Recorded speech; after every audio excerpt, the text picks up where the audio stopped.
On this episode of Locked On Lightning, we're taking a look at that big win against the Rangers, some of the players that contributed to the big win, as well as we ask the question, is this Lightning team a playoff team? We're breaking it all down on Locked On Lightning. You're Locked On Lightning, your daily podcast on the Tampa Bay Lightning. Part of the Locked On Podcast Network, your team every day.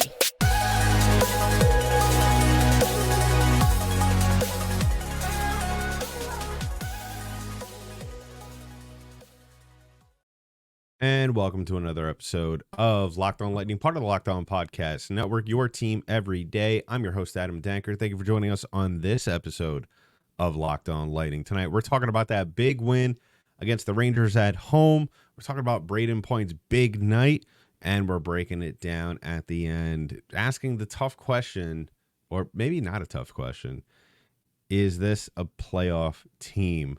Before we get into all that, I just want to ask you humbly, go ahead and subscribe to our podcast. Give us a follow wherever podcasts are distributed in audio form. We're also available on YouTube. Subscribe to our channel. Hit that thumbs up button below this video and drop a comment below to get in on the conversation. So we're talking about this big win against the New York Rangers. And what we're going to talk about now kind of goes hand in hand about what we're going to talk about at the end of the show. So please go ahead and stick around for that as well.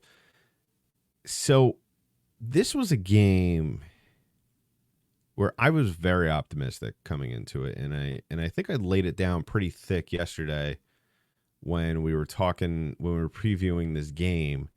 And I threw out some of the names predominantly on the Rangers side that the Lightning needed to be wary of. And the thing that really stuck out to me right off the bat in this one was how those first two periods were really a seesaw game.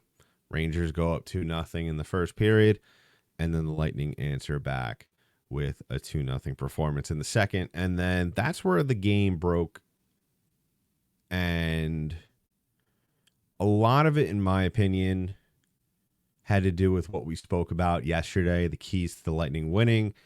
Large part of that was letting the game come to them. And I think that was really the big takeaway from this game, is that the Lightning allowed the game to come to them, and they took full advantage of the opportunities that arose from doing that. Because like I said, all you got to do is play your game to the best possible format that you know you're capable of. And really the sample size was that win against Philadelphia. And then you saw, I mean, I can't really say what was going through the players' minds in the first period, but really second period on, the Lightning really turned it up. And I was watching on the Rangers broadcast out of curiosity just to see, I always like to see the opposing team's broadcast, how, especially if they're a good team, how they look at the Lightning, how they approach the Lightning. And they were very much impressed by the Lightning's performance tonight. And what their general consensus was, as was mine, was that clearly something snapped from during that first intermission. Something happened in that locker room. I don't know if it'll be addressed tonight or maybe tomorrow, but something happened. I don't know if it was Cooper. I don't know if it was a player. It just felt like the players, the guys on the bench, and you saw them going back and forth with Cooper. He was a little bit more, in my opinion. Then again, you can't really tell because they don't really cut to the bench that much. But it seemed to me there was a very relaxed feeling on that bench in that second period coming out of the intermission. So I can't imagine that Cooper or a leader on this team gave some sort of intense, passionate speech. What I think happened really was that this team kind of realized, what are we doing? We're just let's just play our game. Let's just go back to what we did in that game against the Flyers. That we not only blew out a team, we blew out a very good team.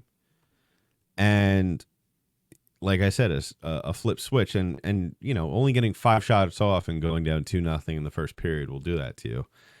And I think on top of that, I think that there was also a general consensus, not only with the Lightning players, but I also spoke about it yesterday as well. And in the building, you could tell just the energy I felt like was different from this crowd in a good way, not in a bad way. That it was, if they approached the game the right way, they could get through to Shesterkin, and that's what they did. They dropped 5 goals on him, plus the Kucherov empty netter. And they really were doing a phenomenal job, I think, on both sides of the ice, controlling the game in front of the netminder. There was a couple instances there in that third period where I think it was Chernak. I believe it was Chernak. Chernak was just getting absolutely manhandled down low, and that's just not something that you could have. And I don't care who it was down low for the Rangers. You're a defenseman. Your job is to kind of own that space, especially when a guy is trying to park himself down there. And that was really my only takeaway from this game, where it was a negative thing. I think that, though, overall, that was the key to the game as well, is controlling the low slot on both sides of the ice. There was some traffic in front of Vazzy throughout the game, but I thought even Vazzy was able to control that and weather the storm when it hit. And on the other side of that, I thought the Lightning did a good job of kind of creating traffic, but without really blocking shooting lanes in front of Shesterkin, allowing for shots to get through. And especially that last period, I thought that the Lightning did a very good job of just keeping an eye on the prize. You kind of felt that the tide in the building shifted astronomically after the second period, when we were going into that third tied up. And, those are the games that we've seen in the past that this Lightning team lose. They go out, they probably score a couple of goals in the third period. All seems well. I was watching the game tonight with a friend, and I turned to him at the 5.5 minute mark, and I said, "There's a whole ton of game left, and the Rangers could easily get 2 goals here in this last 5.5." And the Lightning did a very good job of just keeping the objective clear and in front of them, and they didn't really allow this game, other than that first period, to get away from them. And that's a very, very positive thing. I think that all Lightning fans should take a look at and should take away from this game, is that at the end of the day, the Lightning got even closer to possibly playing a full 60. I don't know if you want to count even the Flyers game a full 60, considering, that team was very depleted. They had some weird roster moves going on because of illness. But, I mean, this was the real deal, other than maybe for Rempe and Trouba missing for the Rangers. You got pretty much a full impression of what the Lightning could possibly run into in the first round of the playoffs, if they finish in the second wild card spot, and the Rangers get that top spot in the East. So let me know in the comments below how you're feeling about that. I mean, it's a good win. It's a very good win. Obviously, it's a very good start to this very tough road trip that the Lightning will be going on. Like I said, they're going to be in Florida this Saturday. They'll be in Vegas next Tuesday, and then they're on the West Coast for about a week after that. So let me know in the comments below how you're feeling about this Ranger win. Like I tweeted, it's always sweet to get a win, but it's always sweeter to beat the Rangers. So drop a comment below. So coming up in just a little bit, we're talking about Braydon Point. The guy absolutely played his butt off tonight, picking up a hat trick, among other things, in this winning effort. We'll talk about that coming up in just a little bit. But first, we're going to talk about our friends over at Ibotta. Now, if you haven't heard of Ibotta, stay tuned and pay attention, because grocery bills are so expensive these days, but now they don't have to be. Start getting cash back on your grocery shopping with free Ibotta app, and get cash back every time you shop. Spring break is around the corner, which means you're going shopping, but don't shop for your big trip and get nothing in return. Make sure you're getting cash back every time you shop with Ibotta. Ibotta. Ibotta is a free app that gives you the most cash back every time you shop on hundreds of items from groceries to beauty supplies to toys, so you can make sure you're beating inflation no matter what you're purchasing. So right now, Ibotta is offering our listeners $5 for trying Ibotta by using the code LOCKEDONNHL when you register. Just go to the app on the App Store or Google Play Store and download the free Ibotta app to start earning cash back and use the code LOCKEDONNHL. That's IBOTTA in the Google Play Store or iTunes App Store and use the code LOCKEDONNHL. So as always, I want to thank you all for making us your first listen of the day. If you haven't already done so, please go ahead and subscribe to the podcast. Give us a follow wherever podcasts are distributed in audio form. We're also available on YouTube. We're also available on social media, LO_Lightning on Twitter, as well as LockedOn_Lightning on Instagram.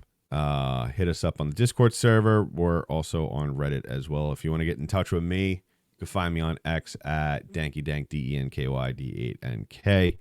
So, Lightning win big. Obviously, the usual suspects whenever they have a very good offensive performance like this. Usually there's a handful of names that are usually in the cards for as to who really contributed. We saw a goal from Stamkos. We got a major point output from Kucherov. Anthony Duclair scored again. But the talk of the night was Braydon Point. 3 goals, 6 points, plus minus of 3. And really, as much as I want to talk about Nick Paul, as much as I want to talk about Brandon Hagel, as much as I want to say things, very nice things about Steven Stamkos, Anthony Duclair, it continues to be the same case that at the end of the day, Braydon Point is the secret ace in the hole, the secret weapon, the whatever you want to call it, the plan B, whatever you would like to call him, as the Robin to Kucherov's Batman. It's performances like this that kind of like, even as someone who watches the Lightning every night and talks about the Lightning every day, it's one of those things where you still got to sit back and just be absolutely impressed by the way this guy he continues to find ways to score. It doesn't matter where, it doesn't matter when. If he's feeling it that night, I think if there was more time, if you maybe had probably 4 minutes left, if he scored that third goal a little earlier, I mean, we could have been sitting here talking about 4. I mean, that's how good he was tonight. And it goes back, I don't want to steal the spotlight from Point right now because we're talking about him, but it goes back to everybody playing relaxed, playing loose, and just letting the game come to them. And that's what I've been talking about all year, is you're going to get performances like this, especially from your top guys, your 1As, your 1Bs, to Kucherov. You're going to get these crazy performances from your Hagels, from your Points, from your Nick Pauls, your Anthony Cirellis. When everybody's rolling, someone's going to have a turn at being the top guy on that night. And that goes for anybody else. I mean, it could have been Hagel. It could have been, like I said, last game, Hedman had 2 goals. It could have been Stamkos tonight. And adding that piece in Anthony Duclair, I think, made a whole world of difference. But Braydon Point, I think this is the start of something very, very great. If you already aren't content with his performance, I think he's been having a very good performance, even in the games in which he doesn't score goals or gets any points, which has really been a rare sight this year. I think that, we talked about on our last episode how, certain players were the most important players on this team. And somebody reached out on the comment section on YouTube and said everybody is important, and because there's a team, but yes, some others are more important than others. That's just the way sports works. And I think Braydon Point going, and because we've talked so much about how not only these next 2 games, including the game tonight, are so important for the Lightning, but we've also talked about how the rest of the season really is just so important. in order to set the tone for a Lightning playoff run. Now, obviously, the goal right now is to just get in. But if Braydon Point continues to put out performances here and there like this, and I'm not saying hat tricks, I'm saying multi-goal nights, or even then a goal here and multiple point nights. I mean, the ceiling is very much limitless as to what the Lightning could accomplish in the playoffs, especially when he plays like this.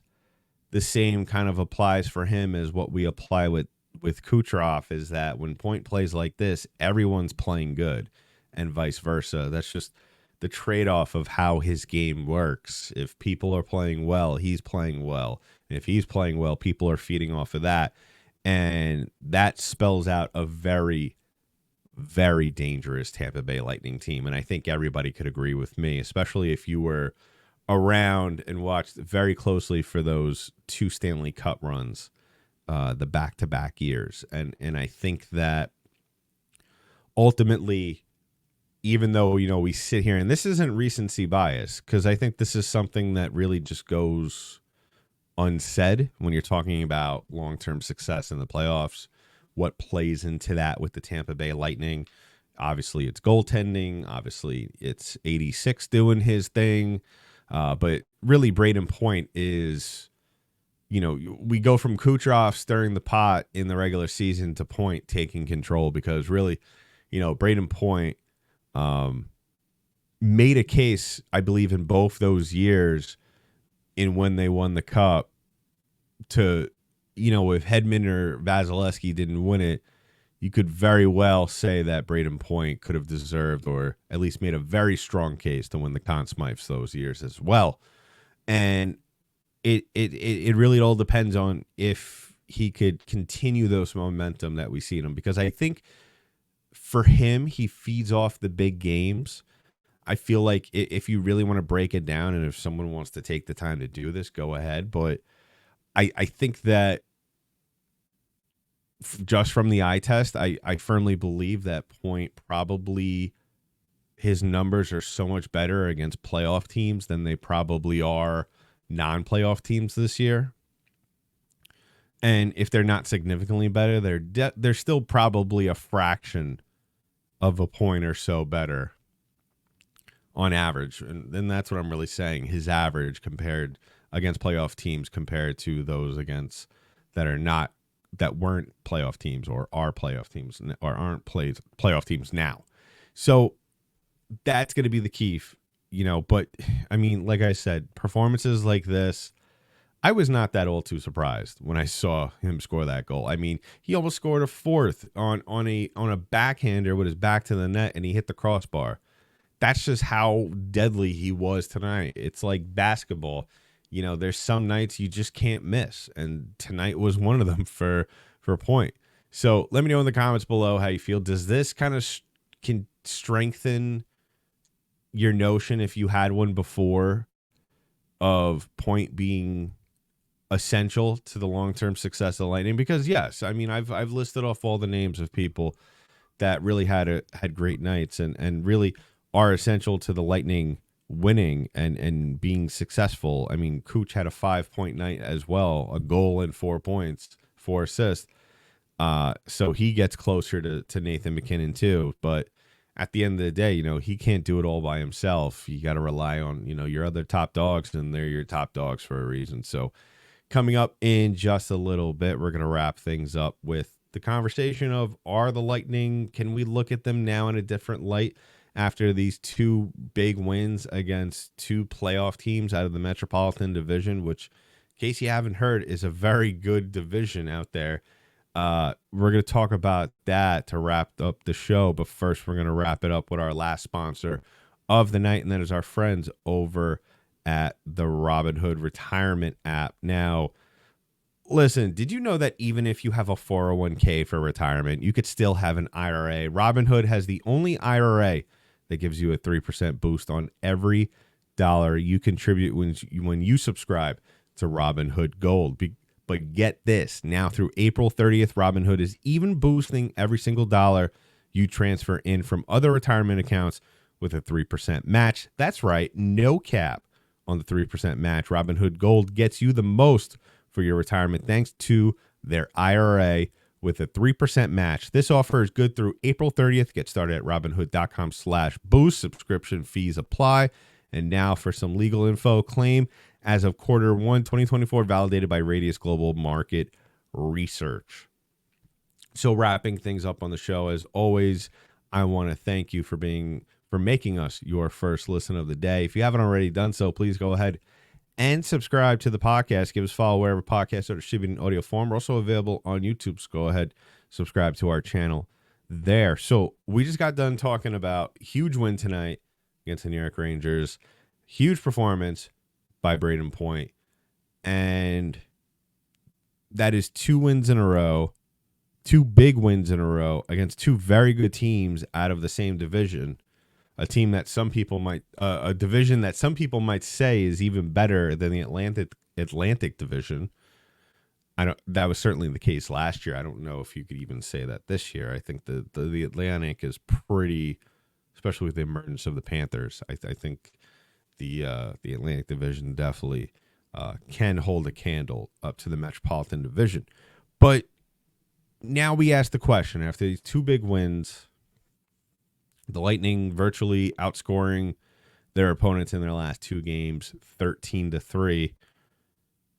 Is this team a playoff team? And what I mean is not by the standings, but how they're playing. And I think that's a very valid question to ask, whether you're me or whether you're just a regular fan listening to this podcast. And the question and the answer to that, I think, is very complicated. Because when you're talking about it and you're playing the mental ping pong game of yes and no, I think that when we're talking about that, we can't get swept up in the 13-3 magic that we have witnessed over the last 2 games. And I spoke to a listener of ours briefly on Twitter about this. I believe his name is Joshua. If it's not your name, I'm sorry. I have terrible memory right now. But they asked me a very valid question. Were the Lightning close? So I just brought it up right now. It was Josh. So Josh, if you're listening, shout out to Josh West. He asked me, so would you say that was playoff hockey, or are they getting closer? And my response was second and third were playoff hockey, getting very close. Once they play a full 60 consistently, then they're there. And then Josh goes on to agree with me, basically. And I think that's the way you got to approach it. I think that in order to evaluate this team fairly, I think that you got to look at their body of work in every period against every team going forward. And I think that the thing that still stands out to me that is troubling, I wouldn't say it's troubling right now. It will be troubling if it continues to be something that ends up losing them games. But it's whether it's in the third period, whether it's in the first period or midway through the game, the issue for this Tampa Bay Lightning team is always not being able to play a complete 60.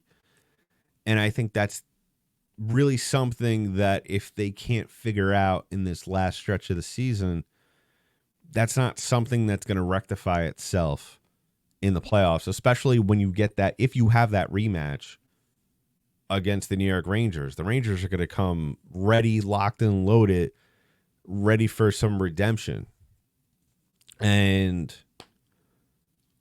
I think that really you need to use, especially this West Coast trip, where you're not going to be playing very good teams. You're going to have San Jose, and I mean, LA's good. Don't get me wrong. I'm not trying to crap on the Kings right now, but you know, I still think that when you look at the two teams on paper, I think that the Lightning have an edge. But having said that, you know, you got the Ducks as well. So really, out of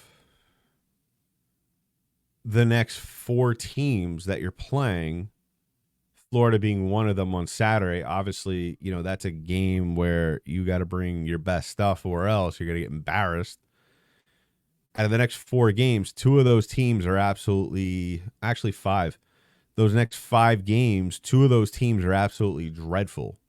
And when I say dreadful, they're draft lottery pick teams. And I think that really those are the games where, if not the games against Vegas or Florida or Boston or LA or Vegas, if I didn't mention them already, those are the games I think that are even a little bit more important, where you have to play almost perfect.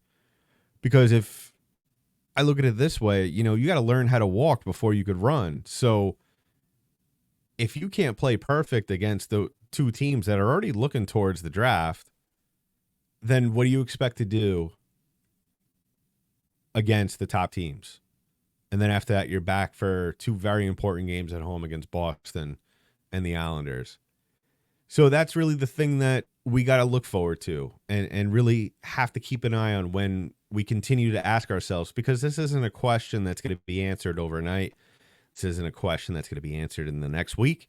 It's going to be a question that really we could only have the answer by, hopefully by the end of April, mid-April.